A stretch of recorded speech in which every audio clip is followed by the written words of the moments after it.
Сәлем достар, бүгін сіздермен бірге балалық шақтағы макаронның рецептімен бөлісетін боламын. Өте дәмді, міндетті түрде жасап көріңіздер. Арнаға тіркелмеген болсаңыз, тіркеліп болуды ұмытпаңыз.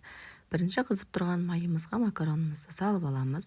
Және де жақсылап қызартып, қызарғанша осылай араластырып отырасыздар. Және қызарғаннан кейін бұны басқа ыдысқа салып аласыздар міндетті түрде.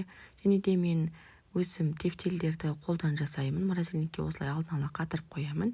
Егер рецепт қажет десеңіздер, комментарий бөліміне жазып кетіңіздер, мен міндетті түрде жасап салатын боламын. Табамызды қыздырып, керекті мөлшерде майымызды құйып, тефтелдерімізді салып, екі жағын бірдей етіп, жақсылап қуырып аламыз. Қызарғанша қуырып аласыздар, асты жабысып қалмас үшін жиі араластырып тұруды ұмытпаңыз. Табамызды жумаймыз, кішкене сұйық май құйып, помидорымыз бен пиязымызды жақсылап қызарғанша қуырып аласыздар. Оның үстіне чесногымызды және де паприкамызды толық, мен бір пакетін толық салдым. Сіздер де солай салсаңыздар болады. Ешқандай да ащы дәм бермейді. Жақсылап араластырып аламыз.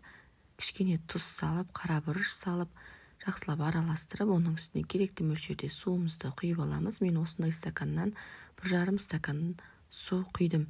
Суымыз қайнағанша қақпағын жауып, суымыз қайнағаннан соң тефтелдерімізді ішіне салатын боламыз. Және де бір араластырып жіберіп, оның үстіне қызартып қуырып алған макаронымызды салатын боламыз.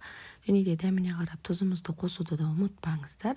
Жақсылап осында біркелкі қылып жайып аласыздар. Және де астын жай отта 20-25 минутта макарон мен тефтел піскенше пісіріп алсаңыздар жеткілікті.